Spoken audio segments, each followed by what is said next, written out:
Antes de mergulhar nessa história incrível, considere se inscrever no canal e ativar o sininho. Aqui, cada história tem algo a dizer, e você não vai querer perder nenhuma. A chuva caía em gotas finas naquela noite, transformando os paralelepípedos de um beco escuro em um espelho de gelo. Uma mulher com feições tensas e roupas esfarrapadas segurava uma menina adormecida em seus braços. Seu olhar estava nublado por uma dor indizível, um dilema insuportável que corroía sua alma havia dias. Ela se ajoelhou ao lado de uma pilha de caixas de papelão usadas, segurou a criança uma última vez perto do coração e então a colocou no chão com infinita gentileza. Perdoe-me, ela sussurrou, acariciando a bochecha quente e redonda da filha. Suas mãos tremiam quando ela colocou um pedaço de papel amassado com o nome escrito ao lado da criança. Maia. Então ela desapareceu nas sombras, abafando seus soluços. Algumas horas depois, um transeunte parou quando ouviu um leve gemido. Ele descobriu a garota, ainda enrolada num cobertor fino e encharcado. Alarmado, ele a levou para um orfanato na cidade, um velho prédio cinza que abrigava dezenas de crianças abandonadas.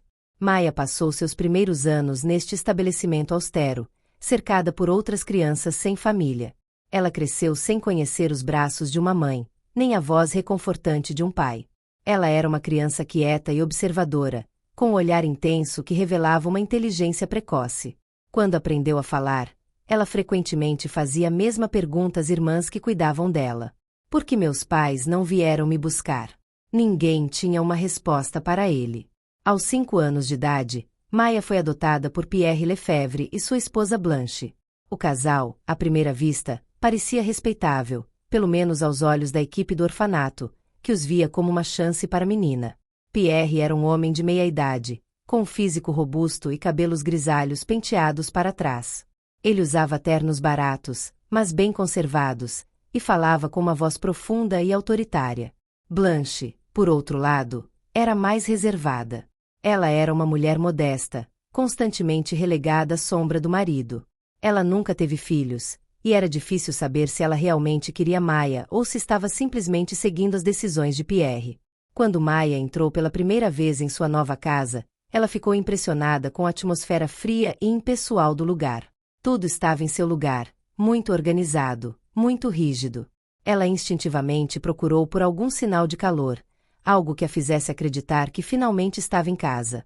Mas havia apenas silêncio e o olhar penetrante de Pierre. Vá guardar suas coisas no quartinho no final do corredor, disse ele secamente. Desde o início, Maia entendeu que aquela casa não era uma casa, mas uma gaiola.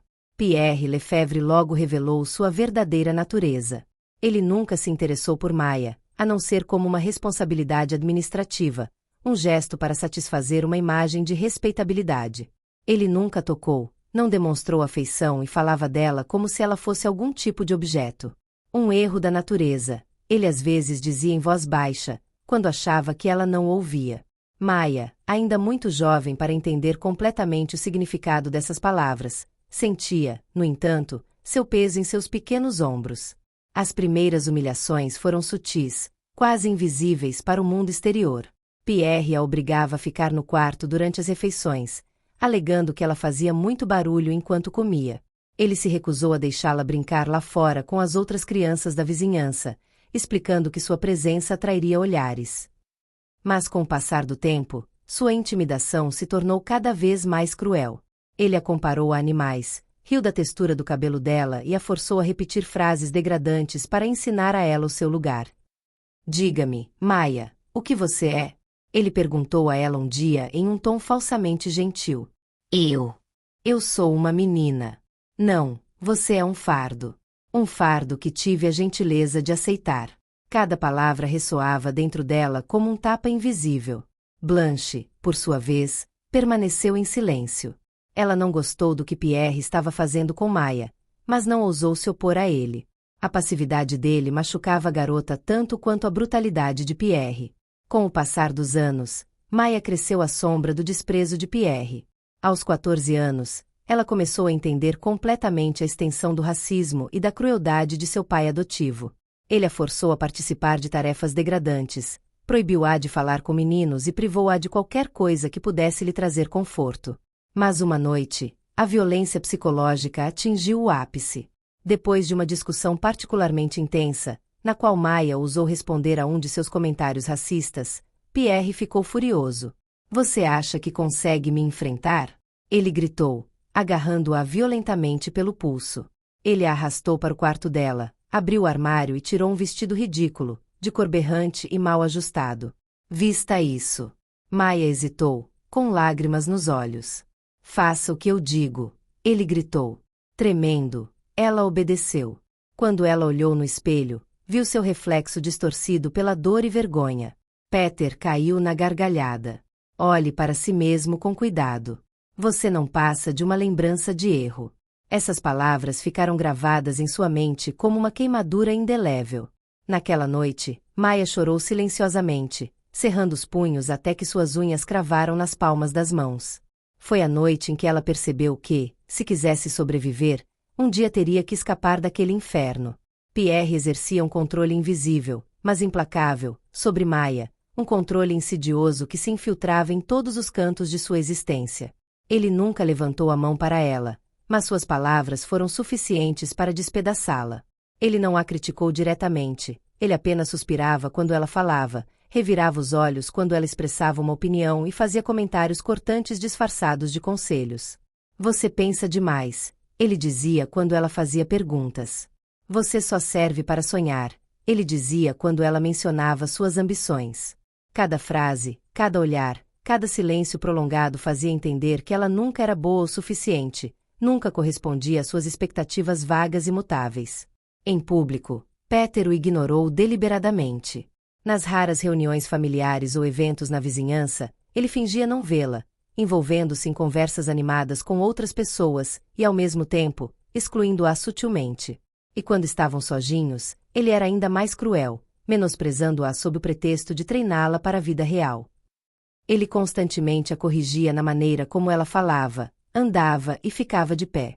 Você parece ser de outro mundo, ele disse secamente. Você nunca vai entender como as coisas funcionam. Sob o peso dessa opressão, Maya cresceu com uma persistente sensação de vergonha, um sentimento constante de inutilidade. Mas dentro dela, uma faísca se recusava a se apagar. Cada humilhação alimentava um fogo que ela ainda não entendia completamente, mas que se tornaria sua força. Quando adolescente, ela começou a entender que o amor de seu pai era uma miragem, uma ilusão que ela havia perseguido em vão. Então ela parou de tentar agradá-lo. Ela parou de esperar por um sinal de reconhecimento. Ela começou a sonhar em escapar. Longe desta casa opressiva, longe das repreensões, longe dos olhares desdenhosos de Pierre. Ela prometeu a si mesma que um dia iria embora, que construiria uma vida onde não precisaria mais justificar sua existência. Secretamente, ela começou a economizar. Ela lavava carros, carregava compras para os vizinhos e vendia pulseiras feitas à mão no mercado. Cada moeda que ela guardava era um tijolo para seu futuro. Foi também nessa época que ela descobriu a dança.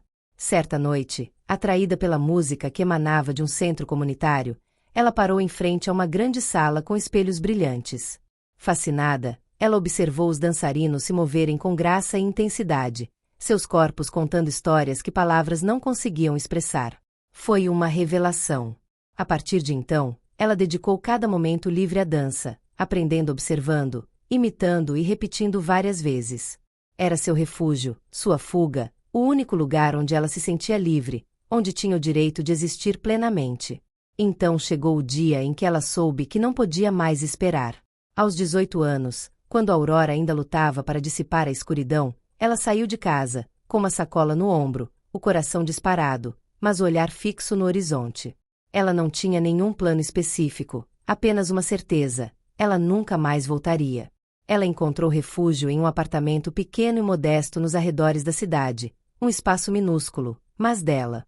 Ela conseguiu um emprego como garçonete em um restaurante, trabalhando duro para se sustentar enquanto continuava a dançar. Mas a liberdade tem um preço. As primeiras noites foram assombradas pela culpa, por aquela voz interior sussurrando que ela havia traído, que ela não conseguiria. Mas cada passo da dança lembrava do motivo pelo qual ela havia partido. Cada sorriso que ela compartilhava com o cliente, cada elogio ao seu serviço, cada momento em que ela finalmente se sentia visível e respeitada lhe davam forças para continuar. Maia não era mais aquela criança quebrada. Ela era uma mulher em formação, uma mulher lutando por seu lugar no mundo. E dessa vez ninguém conseguiu desligá-lo. Anos depois, Maia se reconstruiu, pedra por pedra, moldando uma vida muito diferente daquela da qual ela havia fugido. Seu caminho não foi linear, mas ela lutou muito para construir um futuro para si. Ela estudou dança e psicologia, buscando liberdade absoluta de movimento e compreensão da mente humana como meio de exorcizar seus próprios demônios. Suas feridas não desapareceram, mas ela aprendeu a conviver com elas, a transformá-las em algo maior, mais útil. Ela se tornou uma palestrante respeitada, viajando por universidades e centros comunitários para falar sobre resiliência e cura. Diante de estudantes cativados, jovens em busca de esperança, ela contou sua história sem buscar despertar piedade, mas sim transmitir força, possibilidade de renascimento. No entanto, seu passado permaneceu como uma sombra em segundo plano, um sussurro persistente que nenhum sucesso poderia silenciar completamente. Um dia, depois de uma conferência particularmente intensa sobre reconstrução após abuso, ela recebeu uma ligação inesperada. Seu coração afundou quando ele viu o nome na tela. Pedra. Ela prendeu a respiração por um momento e sua mão tremeu levemente antes de apertar o botão de atender. A voz do outro lado da linha não se parecia em nada com o homem dominador que ela conhecia. Ela estava tremendo, cansada, quase quebrada. Ele lhe disse hesitantemente que estava doente. Um câncer. Ele não tinha muito mais tempo de vida. Então, num suspiro, ele deixou escapar estas palavras que ela nunca acreditou que ouviria dele. Maia, me desculpe. Eu fui um monstro. Tudo o que fiz com você. Me arrependo. Não havia motivo, nem desculpa. Eu estava cega pela minha própria raiva e destruí o que deveria ter sido lindo entre nós. Maia permaneceu em silêncio. Ela às vezes imaginava esse momento, mas nunca dessa forma. Ela nunca acreditou que Pierre pudesse dizer aquelas palavras, muito menos com aquela voz quebrada e vulnerável. Uma parte dela queria desligar o telefone e fechar aquela porta para sempre. Mas outro, mais profundo, talvez mais curioso, queria entender. Então, contra todas as probabilidades, ela concordou em vê-lo novamente. Quando ela chegou à casa dele, teve dificuldade em reconhecer o homem que um dia a aterrorizou. Peter, antes imponente e dominador, agora era uma sombra do que era antes. Seu corpo, emaciado e cansado, parecia ceder sob o peso da doença. Seus olhos, antes cheios de dureza e ressentimento, agora estavam imbuídos de uma fragilidade que ela nunca conhecera. Assim que a viu, ele começou a chorar. Foi a primeira vez que Maia o viu chorar. Ele pediu perdão a ela, não uma, mas várias vezes, repetindo seus arrependimentos como uma ladainha, como se tentasse lavar décadas de crueldade em poucas palavras. Maia a ouviu, mas não tinha certeza do que sentia. Ela poderia perdoá-lo? Ela deveria mesmo tentar fazer isso? Ela percebeu então que a resposta não era sobre Pierre. Não se tratava de aliviá-lo, de conceder-lhe um perdão que apagasse suas faltas. A verdadeira questão era se ela queria continuar carregando aquele fardo, aquela raiva, aquela dor. E foi então que ela entendeu. Ela não precisava do perdão dele para ser livre. Ela nunca precisou que ele existisse. Tudo o que ela construiu, ela fez sozinha, apesar dele. Meses se passaram e Pierre morreu sozinho, com seus arrependimentos. Maia não compareceu ao funeral.